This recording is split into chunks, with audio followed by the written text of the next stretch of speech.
kecilkan. Saya besarkan skrin. Okey. Nampak saya punya slide full screen tak? Nampak. Okay, is it clear? Blurry? Okay, it's clear. Okay. Anyway, saya pun dah hantar, I already send this slide to Yulen, so you can just download and then you boleh tengok later on lah. Alright. So, nama saya Khairul Anwar bin Ibrahim. I think some of you pernah jumpa saya. Some of you mungkin baru juga. Alright, this is my face. Ni, I'm from FKE and saya will be talking to you guys, discussing about power quality and energy efficiency on the first half of the module. Kita bagi 3. Basically the whole subject ni kita bagi 3. Saya, Dr. Gan dan PMI Dr. Nazri. Right, so the first week saya akan bersama dengan kamu lah. Okay. Saya punya phone number, contact nama, email semua ada kat sini. So you can WhatsApp me anytime, anywhere lah. Okay, chapter yang pertama kita hari ni kita akan just simple je, introduction. Alright, so power quality in power system network. Oh, if you guys can print out nota pun it's much better lah. Kalau macam saya ada 2 monitor, so it's easier for me lah. Alright, so kita nak cerita sikit what is power quality. What does it mean? What's the definition? Okay, kenapa kita perlu concern about power quality? When we talk power quality, kita talk about the power system, the quality of the power system. Okay, how many types of PQ problems are there? Banyak jenis PQ yang ada, and how to identify and analyze the different type of PQ. Okay, and apa impact PQ? Masih di blok number 2 tu lebih kurang sama lah. Kenapa kita kena ada concern about power quality in our power system. And lastly, how to investigate, quantify and mitigate PQ problems. So, first of all, kenapa kita kena concern about power quality? Okay. Dulu-dulu, zaman-zaman dulu kan, load are more susceptible to power disturbance. Right, sebab dulu punya load mungkin tak banyak dari segi electronic or computerized punya load. But nowadays, because electronic and semiconductor equipment, this type of load dia macam very sensitive tau. Maksudnya kalau ada sikit je disturbance, for example voltage dia lari ke apa kan, ataupun voltage dia deviate from a nominal voltage, akan menyebabkan proses kilang tu menyebabkan dia punya device dia rosak, device dia tak function kan. So macam kilang-kilang, especially macam kilang kat Melaka ni, macam kilang semiconductor NS semua kan, kilang Texas TI semua tu, bila dia produce microchip tu, dia kena betul-betul ada correct amount of voltage and current. Kalau tak, dia punya chip dia maybe can damage lah. Okay, so maksudnya power quality will ensure sound operation of this load, and vice versa lah. Kalau low power quality, maksudnya operation akan tergugat lah. So poor power quality can result is all this, loss of productivity, corrupted data, okay, and then damage to equipment and so on and so forth. Okay, so meaning that power quality ni berkaitan dengan equipment punya problem, dan is an economic issue. Kalau berlaku problem in power quality, equipment boleh damage, loss of productivity, utility bill akan naik, energy losses, blah blah blah, and then all the party including utilities, customers and supplier of equipment will have a very negative consequences lah. Okay, saya list down some definition lah. Okay, ada 4 definition basically. This is the definition that apa pula ni? Okay. So power quality is manifested any problem manifested in voltage, current or frequency deviation that result in failure or misoperation of equipment. Ni faham yang pertama sekali. Maksudnya apa problem berkaitan dengan voltage, current yang lari daripada nominal yang menyebabkan kerosakan peralatan. Okay. Yang kedua, you can also define power quality at any abnormal behavior. Because power quality dia bukan abnormal behavior. Power quality can be good or bad kan. Tapi the power quality problem maksudnya lah abnormal behavior on the power system arising in the form of voltage or current. Okay, saya cuba nak pakai pen kejap. Jadi. Okay. Alright. So yang ketiga pula, power quality is any deviation of the voltage or current waveform, okay, from its normal sinusoidal wave. Dan ketiga, as defines the parameter voltage that affect. Saya nampak tiga-tiga ni version 1 sampai version 4 ni saya ambil daripada different sources.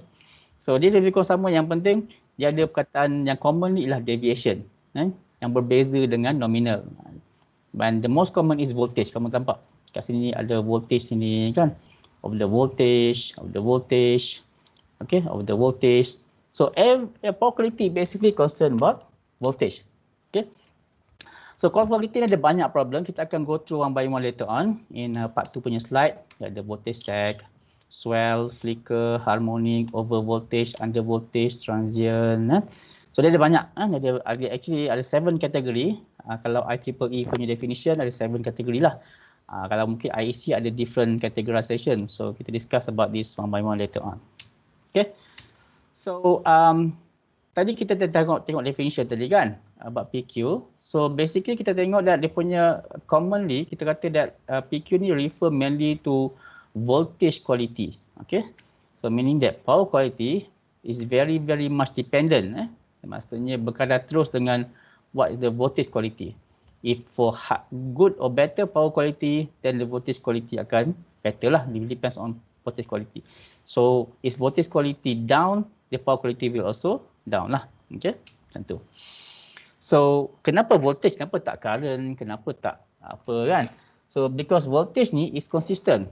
Basically voltage is what, maksudnya voltage ni termasuklah dia punya magnitude, phase dengan frekuensi kan.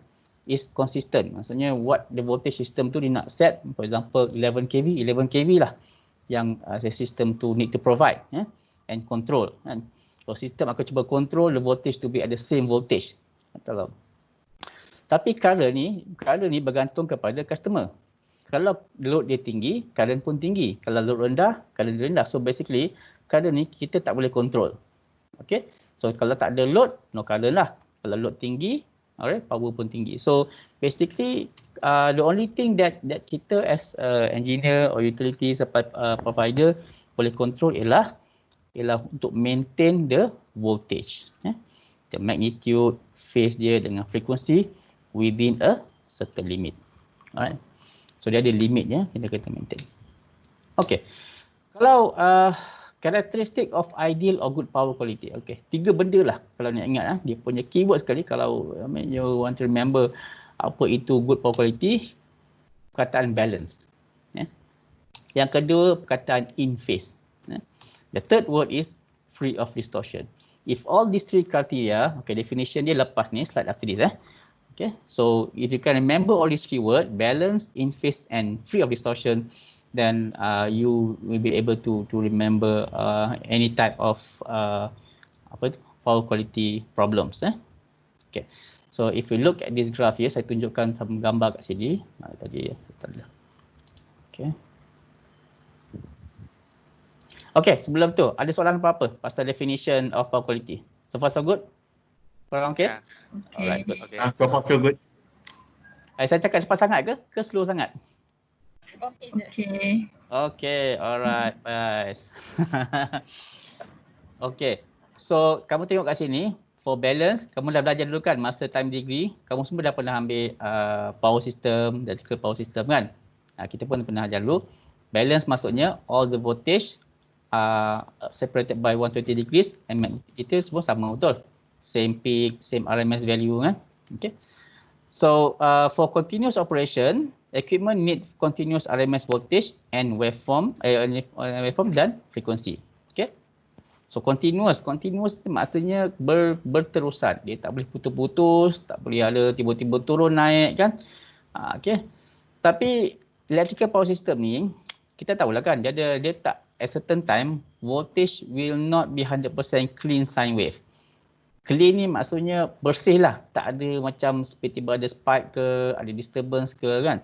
So basically kalau ada external disturbance, for example ada lightning ke, ada fog ke apa ke, and then the sine wave will be disturbed. Dia akan ada perubahan lah. So maksudnya the power quality will not be as good as before. Okay, gambar aja ni yang kita tengok sebelah ni. Okay, pertama sekali, one criteria ialah voltage balance tu kan, maksudnya balance dia 120 degrees apart and equal magnitude. Tak ada unbalance kan. Okay, kamu dah belajar pasal symmetrical component kan. Kalau berlaku unbalance, you can analyze them using symmetrical components. Itulah dia, balance tu lah. Okay, So voltage so constant sine wave shape. Okay, constant sine wave. Maksudnya always a sine wave. Dia tak ada square wave ke, triangle wave ke kan. Macam itulah. Dia always sine wave with constant RMS and then with only one and constant frequency. Okay. Macam kat Malaysia kita pakai frekuensi 50 Hz. Maksudnya the voltage tu must provide only around 50 Hz of the sine wave lah. Dia tak boleh lebih, tak boleh kurang. Okay. Dia certain limit dia lah. Yang nombor 3, the current is in phase with the voltage. Okay, kamu dah belajar dulu kan pasal, ingat tak pasal power factor kan? Okay, kalau power factor is 1, memang ideal, memang 1 lah. Tapi ya saya cakap buat ideal maksudnya the best lah kalau nak dapat kan. Is 1, meaning that kalau kita tengok kat sini, dia in phase. Tengok the voltage and current dia in phase. Alright. So, dia tak ada lari lah. Kalau tengok yang sebelah ni, this one here, tengok dia ada phase difference kat sini. So, bila ada phase difference, maksudnya power factor will be less than 1. Bila less than 1, then maksudnya the system kena inject lebih reactive power. So, maksudnya kita perlukan lebih current untuk provide the same kilowatt or megawatt lah. Okay, and that's a loss to the KT. Kan kita tahu kan kalau customer dia punya power factor dia kurang daripada maybe I think 0.8 kot kalau kat Malaysia, or 0.7 something, dia kena penalty kan. Okay, something like that lah.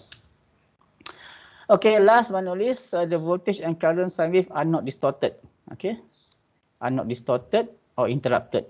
Maksudnya sine wave dia tak ada interaction, tiba-tiba value dia turun ke. Okay, so basically yang slide ni tunjuk, dia beritahu apa karakteristik a good power quality lah. Okay, slide yang seterusnya ialah power system connection di Malaysia. By the way, you guys semua dah klik attendance dekat tu kan? Attendance dekat dalam Microsoft Teams Okay. So power system connection ni I think you guys dah familiar this one. Kita punya voltage kita is step down from 275 on the transmission level, and the distribution dia ada step down to 132, and the distribution dia ada 33, 11 dengan 415 lah. Okay. Dan bawah sekali is 230. I think this one is pretty clear. So basically ini adalah standard voltage or the voltage level that the system need to maintain. I think limit je lah kan. Need to maintain. 275 maksudnya this transmission must provide at least, be around this 275 kV. Kalau 11 kV mesti the system, kalau voltage kat sini kita macam mesti around 11 kV and so on so forth lah. Okay. And this one basically table ni basically TMB lah. Kalau katakan dia actually just estimation je. Kalau katakan customer dia from 0 to 12 kVA, 1 to 12 kVA, maksudnya dia akan supply voltage yang low voltage lah. So voltage ni sebenarnya bergantung kepada load. The higher dia punya load customer, the higher the voltage need to supply lah. Macam 25 MVA ni, 25 kVA ni ialah macam customer yang very big, macam satu kawasan industri yang besar kan. Macam kalau katakan UTEM kat sini. Kita sekarang pakai 33 kV kan. Nanti kalau you perasan lah. So kita punya load mungkin dah sampai area sini. Ada 25 MVA, 5000 MVA. Okay. So that's why UTEM upgrade to 33 kV. Okay. So depends on load size, TMB akan supply a certain amount of voltage. Okay, ini cuma nak tunjuk dia punya steady state voltage and frequency regulation. Okay, kita ada what they call, pernah dengar tak Malaysian grid code dengan distribution code before this? Pernah dengar? Macam pernah dengar? Okay, ini kita, okay, all electrical power player dekat Malaysia ni tertakluk kepada undang-undang Data di bawah Suruhanjaya Tenaga. This guy, ni kita punya big boss kita. TMB ke, siapa-siapa ke kan. Okay, ST. So ST ni will regulate all the generation, transmission and distribution punya sistem.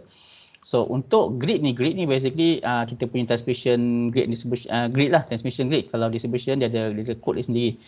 So ini ialah bawah ni, okay, frequency regulation dia memang setkan 50 Hz plus minus 1%. Okay, mungkin certain negara lain dia lain value dia kan, depends on the system lah. So the grid code ni dia dah setkan. So and then another thing, for example, voltage regulation. Voltage regulation ni maksudnya ST ni, the grid code ni dia dah setkan. So the power supplier macam kita TMB lah, kena supply voltage according to this specification. Okay. In normal condition, maksudnya for example lah, saya tunjuk example je. Kalau katakan 400 volt kan, 230 volt. Ini katakan kat rumah kita lah kan. Dan maksudnya TMB kena guarantee that the voltage must not more than 10% or less than 6% of the nominal. Okay, ada dia plus 10 minus 6 untuk this voltage. Kalau lagi higher, lagi rendah. Maksudnya for example 500 kV. Oh, forgot kita ada 500 kV sebenarnya, tapi tak banyak lah, sikit lah. Tak panjang sangat. So lebih kurang plus minus 5%. Dia punya ni ada minus ni. Okay, minus 5%. So alright. And then untuk contingency basically dalam keadaan macam emergency lah. Berlaku tiba-tiba ada very low punya power supply ke apa ke, ada trip ke apa ke. So dia boleh allow up to plus minus 10%. Ini macam keadaan yang mendesak lah. Dia boleh lebih. Tetapi maybe nanti di sini lagi detail, dia punya prosedur dia mungkin ada banyak, so kita tak cover lah. So just to show you some value lah. Okay. Ini just ada apa-apa slide ni, just nak beritahu kita sebagai maybe researcher or engineer, kita kena buat study. Power quality ni basically is something that we need to study. Okay. Apa yang orang study kan? Okay, for example dia study pasal PQ event. Ni tak apa lah ni. Ini just statistik, maksudnya berapa banyak PQ yang berlaku. That's why TMB, dia one of the KPI dia kena report dekat ST every year berapa level PQ. TMB ada dia punya PQ monitoring system dia. Dalam sistem dia kena monitor, and then okay, for example berapa harmonic level, berapa kali voltage check, berapa kali berlaku transient ke apa ke, dia kena report. Because itulah KPI TMB. Kalau dia penuhi KPI dia, and then okay lah. Kalau dia tak penuhi KPI, TMB akan kena penalize. Negara-negara lain pun akan ada buat macam tu juga. Okay, apart of that, kita nak study apa yang menyebabkan PQ kan. For example nanti kamu, for example one of you guys jadi manager kilang ke apa kan, dekat NS ke mana-mana kan. And then tiba-tiba production dia ada banyak problem. And one of the reason is PQ, voltage. So you kena tahu root cause dia. Apa source dia kat mana, apa punca dia. Sebab PQ punca dia banyak. And then you nak buat juga analysis simulation kan. This is basically for equipment design. For example, kalau kamu tahu kamu punya voltage kat tempat kamu nak set up kilang katakan. Kamu tahu kawasan tu maybe voltage dia ada issue. Okay? Sebab terlalu jauh dengan power station ke, the voltage dia rendah situ. So you kena buat simulation, and then you nak set up you punya equipment, berapa design equipment dia boleh withstand tak? Withstand certain deviation voltage macam tu lah. Okay. Alright, and then orang perform study tak untuk tahu cost benefit. Okay, kalau dah ada for example ada problem, dia nak pasang something untuk mitigate kan. So berapa cost dia untuk planning, and then apa ROI is return on investment kan. Sebab PQ punya equipment untuk mitigate pun quite expensive juga kan. Okay.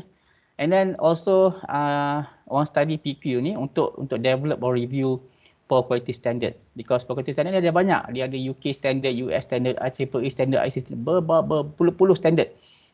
So kita introduce je lah dalam subjek ni. Okay, macam ni dia measure. Basically power quality dia, because power quality ni the most important thing is to take care the customer. So where the place yang paling baik untuk kita monitor, dekat customer side lah. Dekat customer side, maksudnya ini ada customer meter, for example kat sini. Dia ada customer monitoring system kat sini. Ini example lah saya ambil daripada textbook mana. So dia ada data, ada monitoring kan. Dia akan monitor berapa voltage, berapa frekuensi dia semua at all the time. Dia akan record. Ni biasanya dia hantar dekat bahagian dipanggil SCADA. SCADA, Supervisory Control and Data Acquisition. So SCADA system dia akan feed data ni kepada NLDC. Kalau kamu kenal dengan NLDC, National Load Dispatch Center dekat Bangsa tu. So NLDC ni kita macam control center for the whole Peninsula Malaysia lah. Sabah Sarawak lain. Dia tak sama. So voltage waveform akan reduce, maksudnya 24 hours tau benda ni. Kalau PQ ni monitor 24 hours. So akan reduce, increase, fluctuate due to controllable or uncontrollable circumstances kan. Kalau berlaku apa-apa event, fault ke apa kan.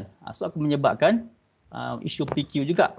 So voltage akan naik, akan turun. Okay, so dia kena monitor lah. So that's why bila kita ada data tu, kita record, measure, biasanya bila berlaku PQ ni orang tak boleh nak tahu on the spot apa punca dia. So dia record and then lepas tu dia go back, dia identify dia shape dia tengok time dia pukul berapa berlaku, and then at the same time apa event yang berlaku sekeliling tu. Baru dia tahu okey dia betul punca dia. So baru kita boleh buat mitigation kan. Okey, simptom dia. Okey, sebelum kita cakap PQ dia ada dua lah. Satu kita panggil power outage. Okey, power outage ni kalau kita tak ada elektrik more than 1 minute. Okey. On the rule of thumb, PQ ni anything that berlaku less than 60 second. Kalau lebih 60 second, kita tak panggil that's a power quality problem. Kita panggil power outage problem. Okay. So macam kamu kat rumah kadang tiba tak ada power supply tiba sejam ke apa kan. Itu bukan PQ problem. Itu dia jadi power outage. Okay. So PQ ni basically anything that less than 60 second. Saya di sini. Okay. Anything less than 60 second.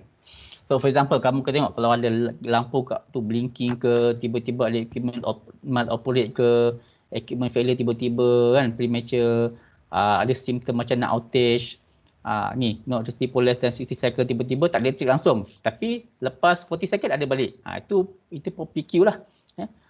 Ini ada loss in data ke, cat bank failure ke, ada banyak-banyak lah. High ground current. So these all the symptom lah. Kadang-kadang kamu pernah nampak tak bila kadang-kadang masa tu dekat office ke kat mana tiba lampu tu macam bling-bling kan, macam blur tu bling kan. Itu maksudnya ada berlaku some voltage problem somewhere. Okay, ini apa yang boleh affected semualah. Apa yang kalau lampu mungkin tak apa sangat, dia mungkin akan dim sikit. Tapi kalau benda-benda yang berkaitan dengan communication, elektronik, dia punya efek yang sensitif kan. Macam yang buat wafer semiconductor kan. Kalau voltage dia lari sikit je, wafer tu dah jadi macam kek lah. You buat kek, masak kek, instead of setengah jam, tiba-tiba 50 minit dah tak ada api. Habis kek tu bantat kan. Macam tu lah. Orang panggil bantat lah, bantat tu tak jadi perempuan tahu kan. Bunyi macam jarut kan, tapi tak adalah. Okay, so computer control equipment and data system. So data boleh hilang, so macam-macam lah. Okay, ni common cause power quality problem. Okay, so far ada apa-apa nak tanya ke? Kita ni. Okay. Okay. So far senang so far ni semua kamu dengar je, tak payah tulis apa-apa pun. Kamu dengar macam dengar cerita kan, dengar kuliah. Okay, ni semua easy je, benda-benda yang common sense lah. Kamu kalau baca slide pun insya-Allah kamu boleh faham. Okay, common cause, okay. Saya tak expect kamu hafal semua, tapi at least bila saya cakap tanya pasal ni, kamu tahu, saya pernah dengar benda ni kan. Mungkin the exam tak ada tanya apa tu define kamu, apa itu voltage seg, lah. Oh by the way, nanti you punya exam, kamu tahu kan, kita semua online kan. So you punya exam masa minggu keempat dia pun semua online juga. And a good thing is open book exam. Okay. Dia pernah buat apa exam tak? Soalan mesti susah ni. Susah tu bagi subjektif. Kalau you belajar senang kan, tak? Walaupun open book mesti susah ni. Tak apa, insya-Allah kita permudahkan. Sebab tak adalah permudahkan, meaning that problem tu meaning tak adalah macam sampai teruk-teruk sangatlah. Saya dengan Dr. Tegar pun faham dengan Dr. Nazri. Kita as professional taklah macam kena hafal semua benda, but kena fikir sikit lah. Tapi tak apa, itu nanti kita bincang kemudian dengan Dr. Tegar dengan Dr. Nazri nanti. Okay, common cause of power quality dia ada dua kategori lah. Satu daripada utility, satu daripada customer side. So kalau daripada utility ni kadang-kadang one of it kita panggil sebagai lightning lah. Tapi lightning ni juga boleh jadi dekat for customer side. Sebab for example lightning dia yang cakap voltage dia macam dia strike dekat transmission line dia ke, dekat transformer ke kan. Bila cross transformer, voltage akan kalau katakan berlaku tripping, voltage drop lah, berlaku fault semua ni kan. Transient akan berlaku. Over voltage akan naik kan. Itulah. And fault, bila fault lepas tu tripping, voltage drop pula kan. So lightning ni dia macam 2 in 1 lah. Dia boleh jadi banyak-banyak PQ because of that. Okay. And then switching of cat bank, power factor correction equipment. Macam cat bank sangat kecil-kecil tu tak ada apa-apa lah. Kalau cat bank yang besar-besar tu mungkin akan menyebabkan berlaku PQ issue. Fault kadang kan ada you just belajar dulu kan, ada line to line fault lah, line to ground fault lah, line to line fault. Semua type of fault tu akan menyebabkan PQ kan. As long as dia punya fault tu less than 60 second. Okay, kena ingat. less than a second is all the PQ issues. Okay, switching of power line. Switching ni maksudnya on off lah. Kadang-kadang switching daripada off ke on ke off. So dua-dua tu boleh menyebabkan PQ issue. Ni satu lagi. Switching of large motor inductive load. Kadang-kadang kalau kamu mungkin kat sini tak rasa lah kat rumah tak ada apa lah. Kalau kata kat kilang kan, tiba-tiba ada motor besar kan, very large motor, bila kita on aja, you guys dah belajar kan motor drive dulu kan, electric machine kan, dia ada what you call inrush current. Ni lah inrush current ni. Inrush current ni kalau dia mula-mula tu dia menyebabkan voltage akan drop lah. Inrush current ni boleh jadi berkali ganda daripada current biasa. So customer side dia ada banyak lah. Kadang-kadang anything yang ada load, yang ada frekuensi, yang ada elektronik, dia boleh menyebabkan power quality. Okay. Large motor startup, electronic dimming system, light balas, yang ada elektronik semua ni, dia boleh menyebabkan particularly harmonic punya issue. Nanti kita cerita sikit harmonic on later subject. Topik. Okay, macam-macam. This equipment ni, inilah. Kalau dia kecil-kecil tak apa. Kalau barang besar-besar, bila banyak, kita kalau hospital kan, banyak x-ray sekali run, sekali banyak, and then benda ni boleh jadi isu PQ lah. Even kita punya desktop pun, laptop pun, kita connect ni, dia inject some harmonic current into the system. And that's also another PQ problem. Okay. So nak tak nak, our system has to be able to withstand all this PQ problem lah. And wiring pun menjadi juga isu. So ini tak perlu hafal semua ni, tapi at least kamu tahu identify serta-serta yang penting-penting lah. Fault, lightning, switching, semua ni. Alright. Ni just nak tunjukkan kamu dekat Malaysia ni, unfortunately lah, kita punya lightning ni one of the highest activity dekat dunia lah. Merah tu, kalau tengok kat sini dia lebih kurang lebih antara 100 ke 200 ni. Stroke per square kilometer per unit time. Unit time saya tak pasti, mungkin sebulan ke setahun saya tak pastilah. Tapi data ni daripada TNB lah. Okay. So average kalau patut dekat KL ni 180 ke 300 kilat setahun. Okay. Ni semua ni dah data je lah. Saya ambil daripada ST punya website. Okay.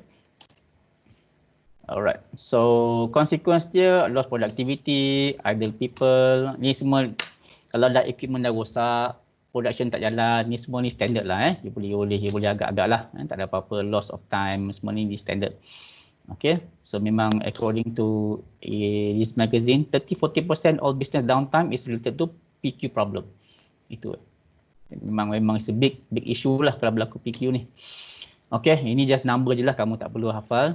Sebab number dia bukan ringgit-ringgit, juta-juta, bilion-bilion kan. Tu yang selalu teknik kena saman tu, kalau ada berlaku fault ke apa ke, macam kat Penang sekali tu, berapa juta kena saman. Itu yang kita tahu lah, yang tak tahu banyak kan. So macam-macam lah kan. Alright, so ini ialah some major PQ problem. Okay. Kalau kamu tengok statistik ni lama ni 94 ni. Saya pun masa tu tengah ambil SPM lagi. Okay, dia April ni, Electrical Power Research Institute dekat US. April ni, on 94 dia did a study. I think sekarang pun lebih kurang sama lah. Lebih kurang sama juga trend dia, mungkin tak berapa beza sangat.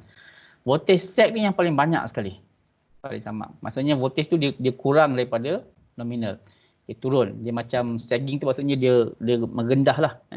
Kalau outage ni memang totally blackout kan. Outage ni macam blackout. Spike ni voltage tiba-tiba ada spike. Swell ni voltage yang dia naik a certain value. Tapi dia bisa makan spike tinggi. Spike tinggi tapi sekejap. Swell ni dia naik tapi dia lambat lama sikit. Okay, so voltage swell disebabkan macam fault ke switching of large load kan. Okay, voltage sag dip disebabkan sistem fault, lightning. Bila line tripping, protection device berfungsi and then voltage akan sag kan. Switching heavy load, large motor. So basically, switching and fault ni dia boleh menyebabkan dua-dua lah. Voltage swell dengan voltage dip. Sag ni dip. Dip maksudnya dia menurun. Okay, this one tak ada apa sangat. It's just to show you the categorization PQ evaluation. Okay, so this is just a standard procedure lah. Mungkin certain company dia ada procedure yang berbeza. So basically untuk minimizekan loss ni, PQ ni kena ada monitoring system lah. Continuous monitoring system. Untuk cari cause, initiate corrective action, Okay, bila data dah collected, poor quality EPQ engineer, mungkin one of you guys kan bila kerja nanti kan, will be look for unusual events. Maksudnya dia macam kerja orang PQ engineer, dia macam CSI lah. Dah dapat data, apa yang berlaku, bila correct, okay, data kumpul, dia discuss, dia bincang, dia investigate. Okay, dia check apa punca, siapa pembunuh dia, for example lah kan. Alright, so nak tahu apa proper solution, dekat mana berlaku, itu penting tu. So PQ ni basically kerja ni macam CSI jugalah. Very very important guys. And dekat Malaysia ni dalam TMB ni, kalau betul-betul expert in PQ ni tak ramai. Dia macam orang protection lah. Protection is very detail kan. PQ ni orang yang quite detail jugalah kan. Tak ramai yang kira pasal PQ ni. So kalau you guys boleh expert pasal PQ ni, you guys memang insyaAllah lah very highly demand. Okay, dah habis dah part 1. Alright. So basically ada apa-apa tanya? Nak tanya sebelum saya continue ke ada semua orang ada masalah dengan saya punya voice? No. Okay. Alright. So sekarang dah pukul 9.40. Kejap saya nak stop video dulu recording. Mana recording nak stop ni? Okay, mana? Kita stop dulu and then kita mana? Stop recording. Stop